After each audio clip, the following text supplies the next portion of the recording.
Welcome back to our YouTube channel medical and nurses. सब मेरा नाम है कीर्ति और आज हम बात करेंगे मिडवाइफरी के ऐसे क्वेश्चन जो कि 100% गारंटी के साथ आपको हर एक एग्ज़ाम में रखे हुए मिलेंगे।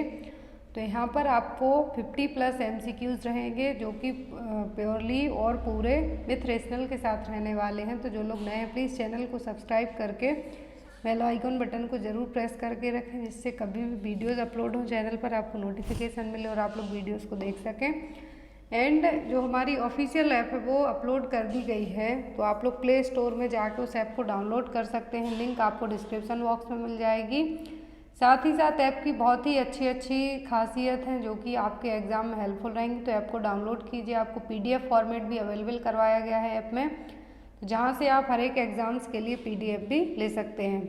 साथ ही साथ चैलेंज क्विज रहेंगे। जो क्वेश्चन आपको MCQs चैनल पर मिलेंगे उससे डिफरेंट MCQs आपको ऐप पर मिलेंगे। चैलेंज क्विज में डेली 20 से 25 MCQs तक ऐड किए जाते हैं जो कि आपके अपकमिंग एग्जाम बहुत ज़्यादा हेल्पफुल रहेंगे। तो यहाँ पर फर्स्ट क्वेश्चन लिया गया है, during active management of active labour injection ergometrine is contraindicate in which of the following condition.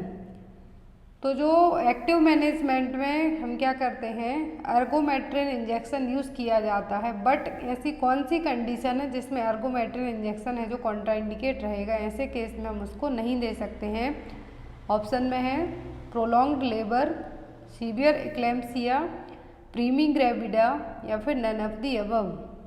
तो अर्गोमेट्रिन इंजेक्शन है जो यूज़ किया जाता है, बट कुछ ऐसे केस होते हैं जिनमें क्या किया जाता है कि इसको कॉन्ट्राइंडिकेट रखा जाता है। तो अर्गोमेट्रिन को किस केस में नहीं देंगे, तो प्रोलॉन्ग लेबर में दे सकते हैं, प्रीमी ग्रेविडा में दे सकते हैं हम। बट जो सीवियर एक्लेम्सिया और प्री एक्लेम्सिया वाली फीमेल रहेंगी जिनका हाई BP की प्रॉब्लम होगी, उनको प्रेगनेंसी इंड्यूस्ड हाइपरटेंशन जो कि एक्लेम्सिया और प्री एक्लेम्सिया ही रहेगा, तब हम अर्गोमेट्रिन नहीं देंगे क्योंकि ये और ज़्यादा ब्लड प्रेशर को हाई है जो कर सकता है। तो यहाँ पर अर्गोमेट्रिन क्यों नहीं दिया जाता, ergometrine is contraindicated in pre eclampsia and eclampsia due to the risk of patient में एक्लेम्सिया और प्री एक्लेम्सिया की सिचुएशन होती है, चाहे हम जो लेबर में मैनेज कर रहे हों, एक्टिव स्टेज में क्या कर रहे हों, हम लेबर को अर्गोमेट्रिन दे के मैनेज कर सकते हैं। बट जब फीमेल को एक्लेम्सिया और प्री एक्लेम्सिया होता है तब इसको कॉन्ट्राइंडिकेट रखा जाता है। क्यों? क्योंकि ये स्मूथ मसल कॉन्स्ट्रक्शन को और ज़्यादा बढ़ाने का काम करेगा, जिसके कारण सेरिब्रल वैसोस्पाज्म होने के चांसेस भी हो सकते हैं। क्यों? क्योंकि और ज़्यादा ब्लड प्रेशर को ऑलरेडी बढ़ा हुआ है, और ज़्यादा यदि हम ऐसी मेडिसिन दें जिससे ब्लड प्रेशर और ज़्यादा हाई हो, तब क्या हो सकता है, सेरिब्रल वैसोस्पाज्म होने के चांसेस भी बढ़ सकते हैं। तो ऐसे केस में स्पेशली जब प्रेगनेंसी इंड्यूस्ड हाइपरटेंशन हो या फिर सीवियर एक्लेम्सिया और प्री एक्लेम्सिया हो, तो अर्गोमेट्रिन को कॉन्ट्राइंडिकेट रखा जाता है। Next is which of the following are the characteristics feature of Braxton Hicks contraction. तो ब्रैक्सटन हिक्स कॉन्ट्रैक्शन के कौन से फीचर्स हैं? ऑप्शन में है regular, infrequent and painless, rhythmic, frequent and painless, non rhythmic, intermittent and painful या फिर regular, continuous and painful. तो जो ब्रैक्सटन हिक्स कॉन्ट्रैक्शन कहलाते हैं, लेबर पेन 2 टाइप्स के होते हैं, एक होता है फॉल्स या फिर ब्रैक्सटन हिक्स कॉन्ट्रैक्शन और दूसरा होता है ट्रू लेबर पेन। तो जो ब्रैक्सटन हिक्स कॉन्ट्रैक्शन होते हैं ये कभी भी रेगुलर वे में नहीं आते हैं, ना ही रिदम में आएंगे, ना ही इनकी जो फ्रिक्वेंसी है वो धीरे धीरे बढ़ेगी, ना ही इनमें पेन होगा। आप थोड़ा बहुत लेट लेंगे तो हो सकता है आपका पेन है जो ठीक हो जाए, पोजीशन चेंज करेंगे तो ठीक हो जाएगा। जो ब्रैक्सटन हिक्स कॉन्ट्रैक्शन इनको क्या कहा जाता है, फॉल्स लेबर पेन। और जो ट्रू लेबर पेन होते हैं उनमें क्या होंगे, रेगुलर होंगे, फ्रिक्वेंसी होगी, पेनफुल होंगे, टाइम के साथ बहुत ज़्यादा इंटेंसिटी है पेन की वो बढ़ती जाएगी। तो यहाँ पर जो ब्रैक्सटन हिक्स कॉन्ट्रैक्शन के फीचर पूछे हैं तो क्या होंगे, रेगुलर होंगे, इनफ्रिक्वेंट होंगे मतलब फ्रिक्वेंसी में नहीं आएंगे, और पेनलेस रहेंगे। यहाँ पर आपका आंसर क्या होगा, ए। अब हम बात करते हैं फॉल्स लेबर पेन और ट्रू लेबर पेन की। एग्जाम में क्वेश्चन आता है आपको, तो यदि फॉल्स लेबर पेन में पूछते हैं तो यही है कि इरेगुलर जो यूट्राइन कॉन्ट्रैक्शन है इरेगुलर रहेंगे, थोड़ा लेटने के बाद या फिर पोजीशन चेंज करने के बाद क्या हो जाएंगे, ठीक हो जाएंगे। बट जो ट्रू लेबर पेन होते हैं एक कैसे रहेंगे, कंटिन्यूअस और प्रेडिक्टेबल पैटर्न है जो फॉलो करेंगे। जैसे अभी स्टार्टिंग में लेबर पेन 5 मिनट रहेगा, फिर 10 होगा, 15 होगा, इस टाइप से बढ़ते जाएंगे, कम नहीं होंगे और ये लंबे टाइम के लिए आएंगे। फील प्रोग्रेसिवली स्ट्रॉन्गर, लॉन्गर रहेंगे, स्ट्रॉन्गर रहेंगे, बार बार आएंगे एंड चाहे आप पोजीशन चेंज करें या फिर एक्टिविटी बदलें, इनमें आपको कोई भी आराम नहीं मिलेगा जो ट्रू लेबर पेन होंगे। तो यहाँ पर जो डिफरेंस है ट्रू लेबर पेन और फॉल्स लेबर पेन के बीच का वो याद रखना है आपको। एग्ज़ाम में आपको या तो ट्रू लेबर पेन के साइन दे के एक्सेप्ट करके जो फॉल्स लेबर पेन उसके साइन पूछ सकते हैं, या फिर फॉल्स के दे के ट्रू के साइन है जो पूछ सकते हैं। Next is name the condition in which the gravid uterus exerts aortocaval compression when the pregnant mother lies on her back। Option question है यहाँ पर ग्रेविड यूट्रस क्या हो जाए, ऑर्टोकेवल कंप्रेशन में आ जाए जब मदर क्या हुई हो, अपनी पीठ के बल क्या हो, लेटी हुई हो। ऑप्शन में supine hypotension syndrome, fetal compression syndrome, superior vena cava syndrome या फिर लेफ्ट आर्ट्रियल कंप्रेशन। तो यहाँ पर आपको बताना है कि यदि मदर सीधी लेट जाती है, अपने बैक के बल पर सीधा स्ट्रेट लेट जाती है, क्योंकि प्रेगनेंसी में डॉक्टर्स एडवाइस करते हैं गायनेकोलॉजिस्ट के आप अपने लेफ़्ट साइड लेटिए, क्योंकि आपके बेबी को भी इससे आराम रहेगा और आपको भी। बट इनके सीधे लेट जाते हैं तो कौन सी सिचुएशन है जो डेवलप हो सकती है। ऑप्शन में supine hypotension, fetal compression syndrome, superior vena cava syndrome या फिर लेफ्ट आर्ट्रियल कंप्रेशन। तो जो सिचुएशन डेवलप होगी यहाँ पर वो होगी सुपाइन हाइपोटेंशन सिंड्रोम। क्या होगी, सुपाइन हाइपोटेंशन सिंड्रोम या फिर inferior vena cava compression syndrome.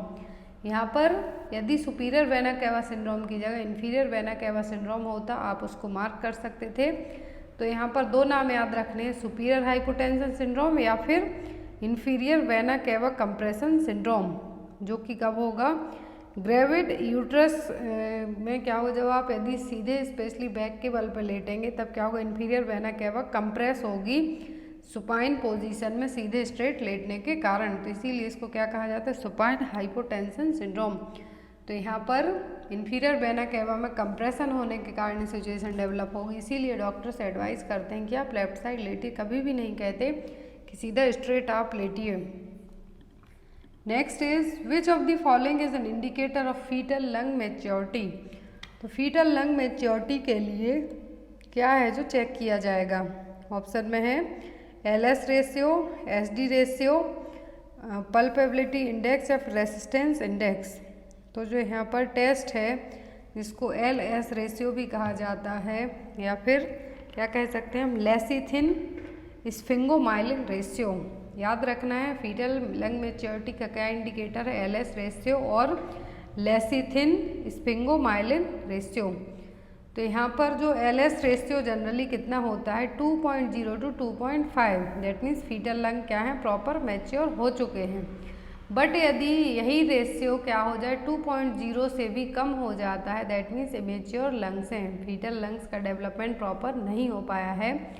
Lecithin sphingomyelin है जो आपको याद रखना है कि फीटल लंग मैच्योरिटी के लिए यूज़ किया जाने वाला एक अच्छा इंडेक्स या फिर इंडिकेटर हम कह सकते हैं। Reference interval is LS ratio if more than 2.0 indicates fetal lung maturity. तो यदि आपको एग्जाम में आता है कि यदि फीटल लंग्स का जो LS रेशियो कितना है 2.0 से ज़्यादा है, that means fetal lung proper mature हो चुके हैं। यदि लेस देन 2 है, that means respiratory distress syndrome होने के चांसेस ज़्यादा रहेंगे बेबी के लिए। और यदि जो 1.5 से भी कम होता है, जब और ज़्यादा चांसेस रहेंगे कि RDS डेवलप हो रहा है। और यदि RS रेशियो कितना, सॉरी LS रेशियो कैसा रहेगा, 2.0 से भी ज़्यादा होता है, तब क्या होगा, मदर डायबिटिक भी हो सकती है और साथ ही साथ बेबी को RDS डेवलप होने के चांसेस भी रहेंगे। तो फीटल लंग मैच्योरिटी क्यों चेक की जाती है कि बेबी के लंग्स प्रॉपरली मैच्योर हुए नहीं। यदि इनकेस बेबी की डिलीवरी लेस देन 37 वीक पहले ही हो जाती है, बट उसका जो फीटल लंग जो LS रेशियो है यदि 2.0 to 2.5 के बीच में आता है, दैट मीन्स बेबी के लंग्स क्या हैं, प्रॉपर मैच्योर हो गए हैं। और in case baby 34 week 33 weeks के आसपास डिलीवर होता है तब उसका जो LS रेशियो क्या होगा 2.0 से भी कम होगा और उस केस में क्या किया जाता है बेबी को एक्स्ट्रा केयर की ज़रूरत पड़ेगी जब तक प्रॉपरली लंग मैच्योर ना हो जाए। Next is bandless ring is also termed as, option में है pathologic retraction ring, physiologic retraction ring या फिर कॉन्स्ट्रैक्शन रिंग या फिर contraction ring, sorry third option है कॉन्स्ट्रिक्शन रिंग या फिर कॉन्ट्रैक्शन रिंग। तो बैंडलेस रिंग के लिए क्या कहा जाता है, जनरली एक यूट्राइन रिंग है, इनका दूसरा नाम क्या है पैथोलॉजिक रिट्रैक्शन रिंग।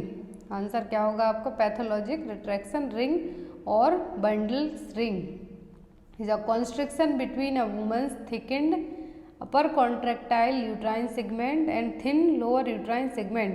तो जो अपर जो थिक यूट्राइन सेगमेंट है वहाँ पर कॉन्ट्रैक्शन होना और जो लोअर यूट्राइन सेगमेंट जो कि थिन रहेगा उसके बीच में क्या होना कॉन्ट्रैक्शन होना। कब, पार्चुरेशन के टाइम पर, जो टाइम ऑफ बर्थ है डिलीवरी का जो टाइम है, पार्चुरेशन का मतलब होता है डिलीवरी की जो पूरी प्रोसेस होती है लेबर पेन से लेके बेबी डिलीवर होने तक की जो प्रोसेस होती है क्या कहलाता है पार्चुरेशन।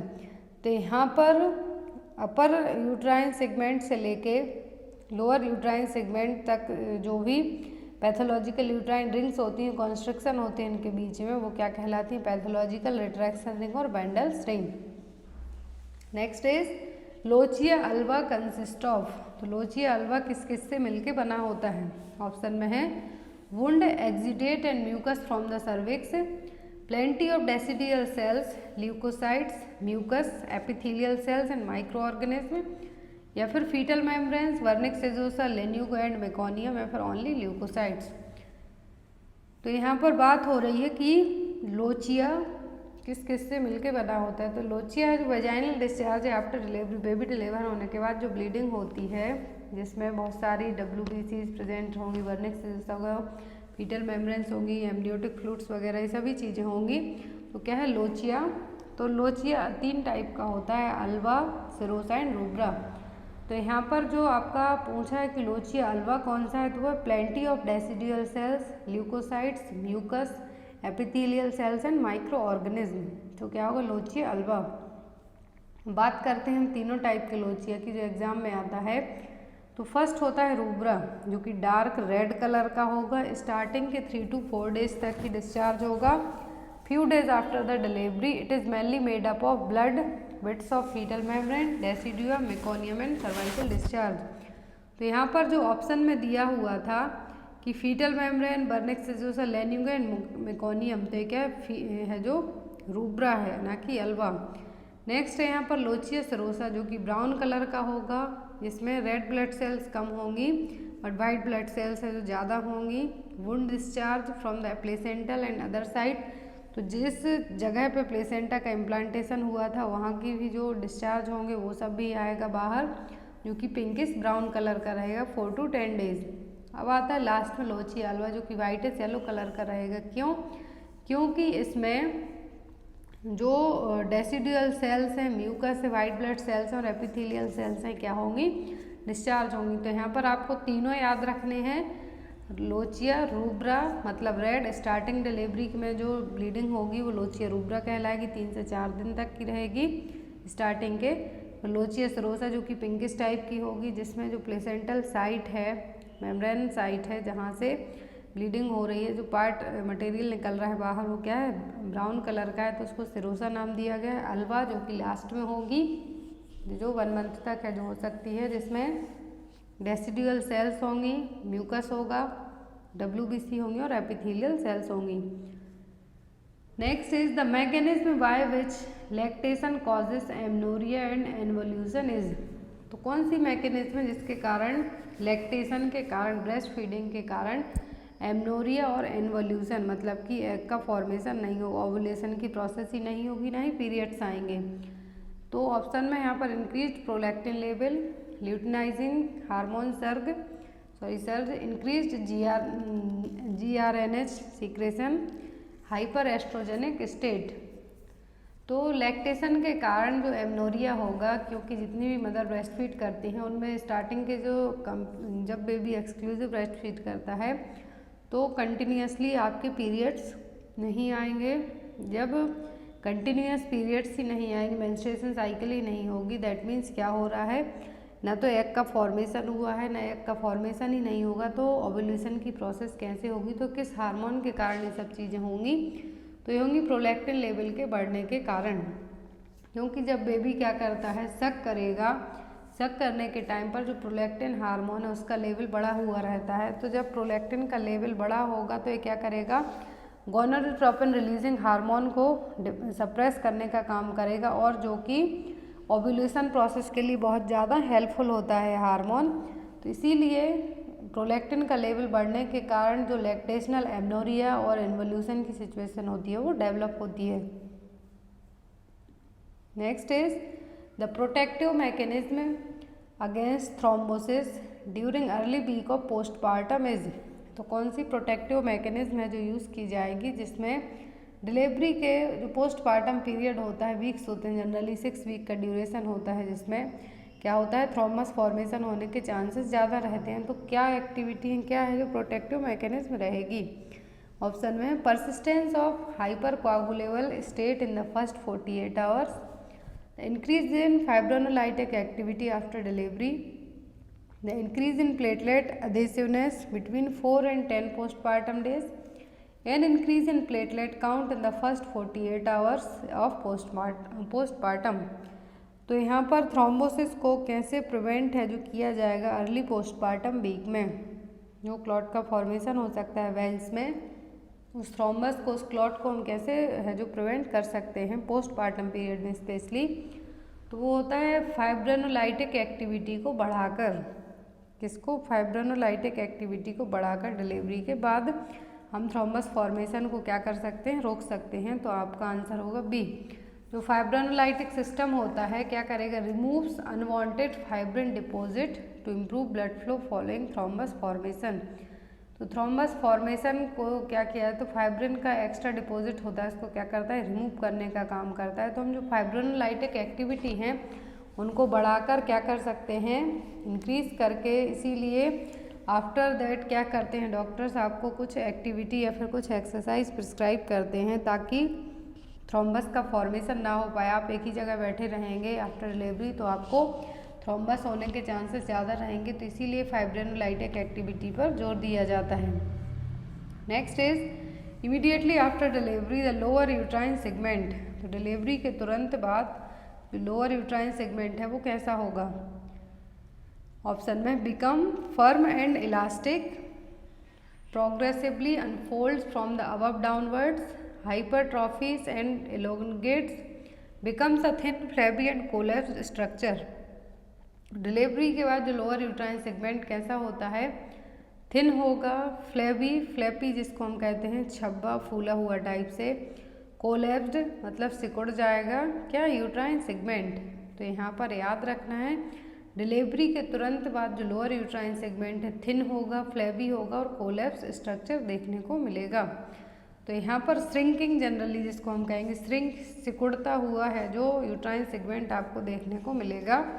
तो यहाँ पर और ये चीज़ है जो बहुत ही फास्ट है जो होती है, तो आपको याद रखना है कि after the delivery uterine segment कैसा होगा, thin, flabby, collapse structure, shrinking है जो देखने को आपको मिलेगी। Next is a health assessment reveals that a women after an abortion has infection spread to her perimetrium, fallopian tubes and ovaries. Which of the following documentation of this finding made by nurse will be considered correct? तो यहाँ पर एक women I है hospital में, clinic पर कहीं भी आ सकती है अबॉर्शन करने के बाद, तो उसका जो इन्फेक्शन है उसने हो सकता है घर पर ही अबॉर्शन की जो पिल्स हैं कुछ भी टैबलेट लेके अवॉइड किया हो बेबी, तो उसको क्या हुआ है, इन्फेक्शन हो गया है कहाँ पर, पेरीमेट्रियम, फैलोपियन ट्यूब्स और ओवरीज में। तो ये किस टाइप के डॉक्यूमेंटेशन है जो नर्स फाइंड आउट करेगी? तो ऑप्शन में आपको grade first septic abortion, grade second septic abortion, grade third septic abortion या फिर ग्रेड सिक्स्थ सेप्टिक अबॉर्शन। तो तो जनरली अबॉर्शन की सिचुएशन हुई है, देन आफ्टर उसको इन्फेक्शन हुआ है, तो ये क्या हो जाएगा, सेप्टिक अबॉर्शन। तो ये जो यहाँ पर ग्रेड पूछा है, तो ये सेकेंड डिग्री ग्रेड, क्या सेकेंड ग्रेड अबॉर्शन, जिसमें पैरामेट्रियम, फैलोपियन ट्यूब्स और ओवरीज है जो इन्वॉल्व होंगी। यदि फर्स्ट की बात करते हैं तो इन्फेक्शन ओनली यूट्रस तक ही रहेगा। सेकेंड की बात करते हैं तो इन्फेक्शन स्प्रेड आउट होगा parametrium tubes, fallopian tubes, ovaries and pelvic peritoneum में। और यदि ग्रेड थर्ड आपको पूछा जाता है तो इसमें पेरिटोनाइटिस होगा, एंडोटॉक्सिक शॉक होगा, जॉइंटिस होगा, एक्यूट रीनल फेलियर होने के चांसेस रहेंगे। 3 डिग्री होती हैं सेप्टिक अबॉर्शन की क्लिनिकल ग्रेडिंग के according, first, second, third. First के अकॉर्डिंग ओनली यूट्रस में इन्फेक्शन होगा, सेकंड में पैरामेट्रियम ट्यूब और ओवरीज में इन्फेक्शन होगा, थर्ड में क्या होगा, पेरिटोनाइटिस होने के चांसेस। अबॉर्शन की सिचुएशन यहाँ पे बात हुई है कि यदि इनकेस इन्फेक्शन आपसे कहा जाता है कि इन्फेक्शन हुआ है कहाँ पर, पैरामेट्रियम, फैलोपियन ट्यूब और ओवरीज, मतलब कि इंटरनल ऑर्गन्स भी क्या हुए हैं यहाँ पर अफेक्ट हो रहे हैं, और स्पेशली इन्फेक्शन की बात हो रही है, तो क्या हो गया, सेप्टिक अबॉर्शन, क्योंकि इन्फेक्शन सेप्टिक अबॉर्शन में ही डेवलप होता है। फिर यहाँ पर कहा है कि पैरामेट्रियम, फैलोपियन ट्यूब्स एंड ओवरीज, ये तीनों पार्ट अफेक्ट हुए, इन्फेक्शन यहाँ पे हुआ है, तो किस में कन्वर्ट हो गया, सेकेंड डिग्री में। यदि यहाँ पर फर्स्ट डिग्री की बस बात होती तो ओनली यूट्रस अफेक्ट होती, बट यहाँ पर अदर ऑर्गन अफेक्ट हुए हैं तो सेकेंड डिग्री में आ जाएगा, सेकेंड ग्रेड में आ जाएगा। और थर्ड ग्रेड अबॉर्शन होगा, यहाँ पर पेरिटोनाइटिस होगा, एंडोटॉक्सिक शॉक देखने को मिलेगा, जॉइंटिस हो सकता है और एक्यूट रेनल फेलियर की सिचुएशन भी डेवलप हो सकती है। नेक्स्ट क्वेश्चन है यहाँ पर, तो यदि अबॉर्शन टॉपिक की बात हो रही है तो अबॉर्शन में से 5 से 6 क्वेश्चन तक हर एक एग्जाम में रखे हुए मिलते हैं, चाहे वो इनकम्प्लीट अबॉर्शन से हो, मिस्ड से हो, या फिर जो भी क्रोमोसोमल एबनॉर्मलिटीज़ के कारण अबॉर्शन हो रहा हो, तो पूरे टाइप हैं जो अबॉर्शन के, उनका ट्रीटमेंट, उनके कॉम्प्लिकेशन, सभी चीज़ें एग्जाम में आपको आती हैं। तो जो अबॉर्शन वाला टॉपिक है अच्छे से पढ़ लें, चाहे आप कोई सा भी नर्सिंग का एग्ज़ाम दे रहे हों। नेक्स्ट है यहाँ पर, Which of the following terms is used for defining the relationship or reference point on the presenting part to the various quadrant of the pelvis? तो यहाँ पर कौन सा टर्म यूज़ किया जाएगा कि प्रेजेंटिंग पार्ट से लेके पेल्विस के जो क्वाड्रेंट्स हैं वहाँ तक के जो बीच का क्या कर रहे हैं, रिप्रेजेंट कर रहे हैं, उस पॉइंट को हम क्या कहेंगे, प्रेजेंटेशन, पोजीशन, एटीट्यूड या फिर लाई। तो ये सभी टर्मिनोलॉजी हैं, एग्जाम में आपको आ सकता है, प्रेजेंटेशन पूछ सकते हैं, पोजीशन पूछ सकते हैं, एटीट्यूड पूछ सकते हैं, या फिर लाई है जो पूछ सकते हैं। तो यहाँ पर आपको एक टर्म बताना है, प्रेजेंटिंग पार्ट से लेके पेल्विस के क्वाड्रेंट तक जो पॉइंट रहेगा वो क्या कहलाएगा, वो कहलाता है प्रेजेंटेशन। क्या कहलाएगा, प्रेजेंटेशन। तो जनरली ये देखिए आप यहाँ पर जो प्रेजेंटेशन की बात हो रही है, तो वर्टेक्स प्रेजेंटेशन और सिफेलिक प्रेजेंटेशन मोस्ट कॉमन होता है वेजाइनल डिलीवरी के लिए। एग्जाम में आपको ये आता है। लॉन्गिट्यूडनल यदि लाई पूछते हैं तो लाई क्या है, the relation of the long axis of the fetus that of the mother. तो यहाँ पर लॉन्ग एक्सिस से लेके फीटल के जो ऑर्गन है लास्ट और पेल्विस है यहाँ तक जो रिलेशन रहेगा वो क्या कहलाएगा, फीटल लाई। अब यदि आपसे पूछते हैं कि नॉर्मल जो फीटल लाई है वेजाइनल डिलीवरी के लिए वो क्या होगी, लॉन्गिट्यूडनल लाई, वर्टेक्स और cephalic presentation most common favourable होता है वेजाइनल बर्थ के लिए। और जो गायनेकॉइड पेल्विस होती है वो कॉमन पेल्विस मानी जाती है, फेवरेबल पेल्विस, आइडियल पेल्विस मानी जाती है वेजाइनल डिलीवरी के लिए। फिर आता है ट्रांसवर्स लाई। तो ट्रांसवर्स लाई जनरली मल्टीपेराइटी, प्लेसेंटा प्रीविया, हाइड्रोमनियास और यूट्राइन एबनॉर्मलिटीज़ में देखने को मिलेगा। इस तरीके से बेबी इस पोजीशन में देखने, शोल्डर प्रेजेंटेशन होगा और लाई कैसी होगी, ट्रांसवर्स होगी। ऑब्लिक लाई में बेबी या तो लॉन्गिट्यूडनल हो सकता है या फिर ट्रांसवर्स पोजीशन में है जो हो सकता है। तो यहाँ पे मोस्ट कॉमन पूछते हैं तो प्रेजेंटेशन वर्टेक्स और cephalic presentation, that means fetal जो फीटस है बेबी का हेड कहाँ होगा, डाउन होगा सिम्फाइसिस प्यूबिस के यहाँ पर। बट यदि यहाँ पर पूछते हैं कि लाई कौन सा, तो लॉन्गिट्यूडनल लाई, सेफेलिक्स और वर्टेक्स प्रेजेंटेशन। नेक्स्ट है यहाँ पर continuation of pregnancy beyond 2 weeks of EDD is known as. तो यदि प्रेगनेंसी जो टोटल 42 वीक का ड्यूरेशन है उससे भी ज़्यादा तक कंटिन्यू होती है, जो ईडीडी दी जाती है उसके अकॉर्डिंग, तब हम उस प्रेगनेंसी को क्या कहेंगे? ऑप्शन में pre term pregnancy, post term pregnancy, precipitate labour या फिर स्मॉल फॉर डेट। 20 वीक से भी ज़्यादा हो जाती है तब क्या टर्म है जो यूज़ किया जाएगा?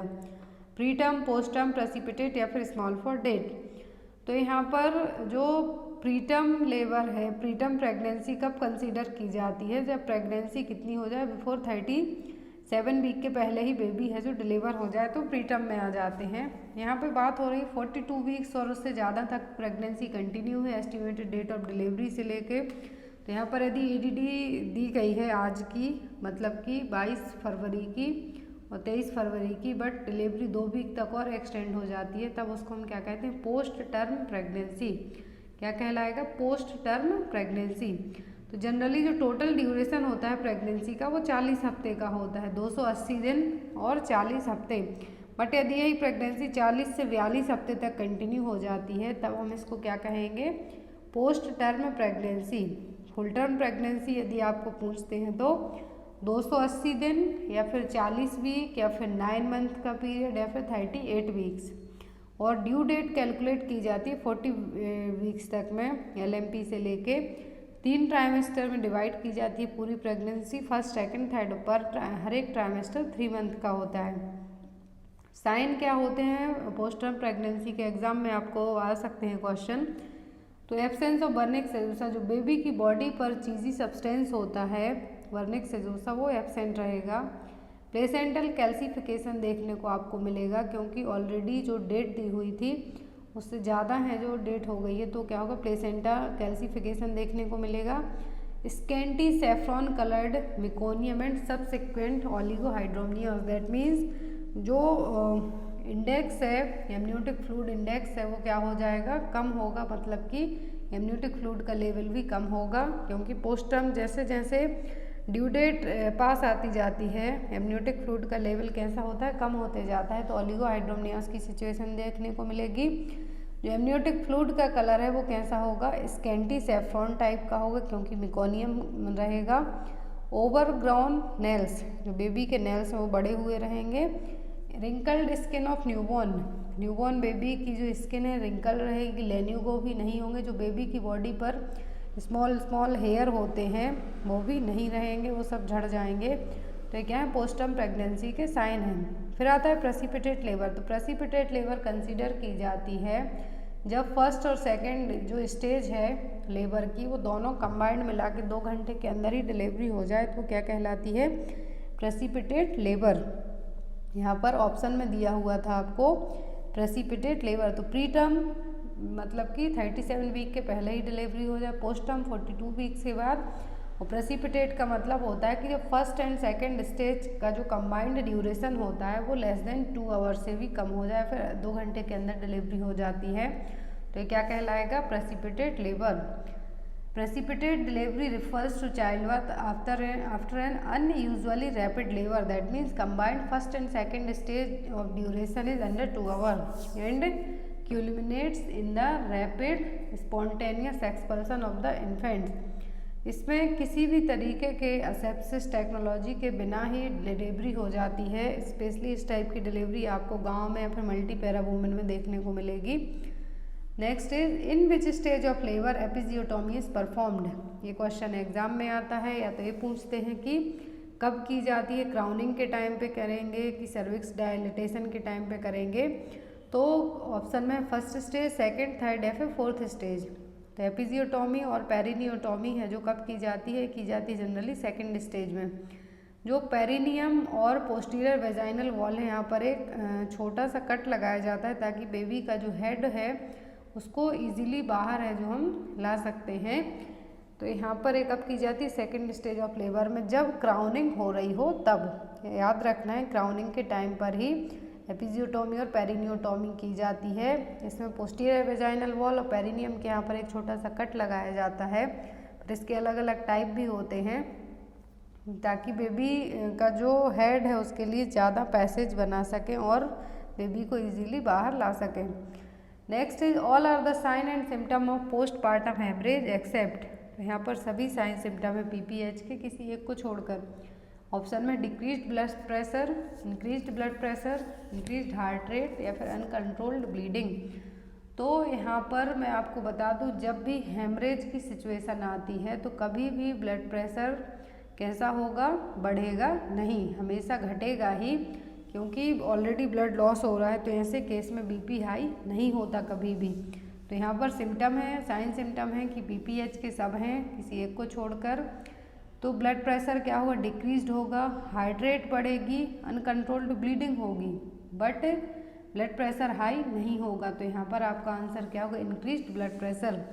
पोस्टपार्टम हेमरेज की कंडीशन कब कंसीडर की जाती है, when the loss of blood more than 500 ml within first 24 hour after delivery is known as the PPH। मतलब कि जो आफ्टर डिलीवरी के बाद ब्लड लॉस हो रहा है, ब्लीडिंग हो रही है, 24 घंटे के अंदर यदि 500 ml से ज़्यादा ब्लड लॉस हो जाता है, तब ये क्या कहलाएगा, पोस्टपार्टम हेमरेज। फिर इसमें आता है प्राइमरी एंड सेकेंडरी। तो प्राइमरी पोस्टपार्टम हेमरेज कंसीडर किया जाता है after expulsion of placenta within 24 hour. मतलब प्लेसेंटा एक्सपेल्ड आउट होने से लेके, प्लेसेंटा एक्सपल्सन से लेके प्लेसेंटा डिलीवर होने से लेके जो 24 घंटे अंदर 24 घंटे तक का ड्यूरेशन, यदि उसमें 500 ml से ज़्यादा ब्लड लॉस होता है तो ये क्या है, प्राइमरी पोस्टपार्टम हेमरेज। सेकेंडरी में after 24 hour to 6 week of delivery, जो परपीरियम पीरियड होता है, तो 24 घंटे के बाद से लेके 6 हफ्ते तक यदि जो ब्लीडिंग होती है वो किस में आएगी, सेकेंडरी पोस्टपार्टम हेमरेज में ब्लीडिंग कंसीडर की जाएगी। अब यहाँ पर इसके कॉज एग्जाम में आते हैं, या तो ट्रीटमेंट आता है या कॉज आएगा, या फिर इसके टाइप भी पूछ सकते हैं। तो कॉज क्या है PPH के, यूट्राइन अटोनी, यूट्राइन जो मसल्स हैं उनका प्रॉपर, जो यूट्राइन की मसल्स की टोन है वो प्रॉपर तरीके से नहीं होगी, इसके कारण क्या होगा, ब्लीडिंग है जो सबसे ज़्यादा होगी। 4T याद रखना है आपको। दूसरा होता है टिश्यू, रिटेंड प्लेसेंटा या इन्वेजिव प्लेसेंटा। थर्ड होता है T ट्रॉमा, किसी भी जेनाइटल ट्रैक्ट इन्वर्टेड यूट्रस के कारण कोई भी ट्रॉमा हो तब भी ब्लीडिंग होगी। थ्रोम्बिन मतलब कोआगुलोपैथी या फिर DVC, कुछ भी कोआगुलेशन ब्लड क्लॉट से रिलेटेड प्रॉब्लम होगी तब भी ये सिचुएशन हो सकती है।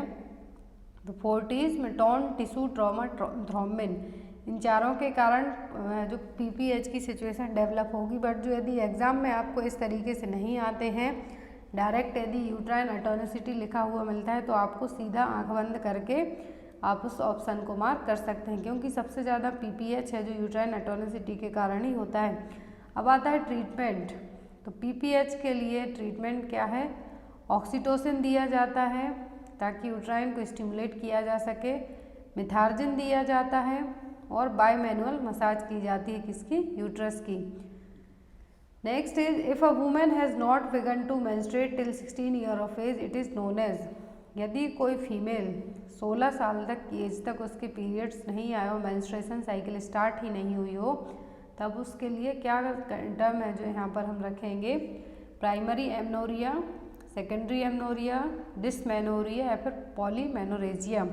तो यहाँ पर हमें सभी टर्म पढ़ेंगे कि यदि 16 साल तक की एज तक पीरियड्स नहीं आते हैं तब क्या टर्म यूज़ करेंगे हम, primary amenorrhoea.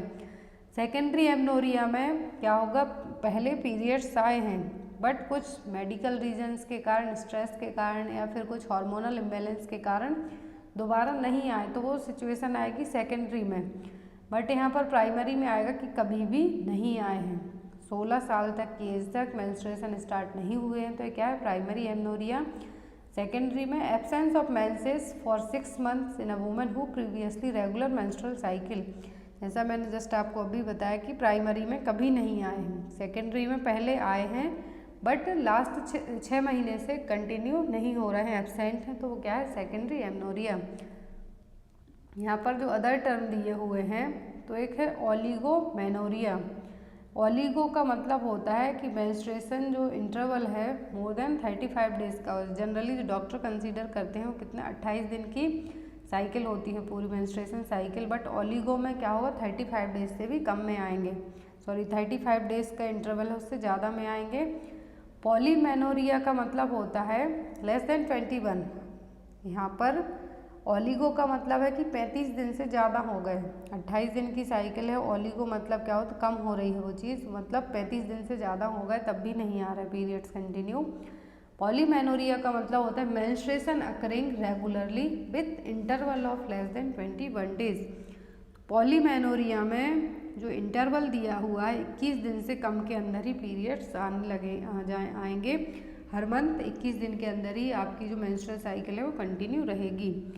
Metrorrhagia, menstrual bleeding occurring at irregular interval और ब्लीडिंग बिटवीन मेंस्ट्रुअल साइकिल। तो मेनोरेजिया में क्या होगा कि जो इर्रेगुलर इंटरवल में ब्लीडिंग होगी मेंस्ट्रुअल साइकिल के बीच में ही, लेकिन फिर होगी, फिर स्टॉप होगी। मेनोरेजिया में regular menstrual cycle with excessive flow.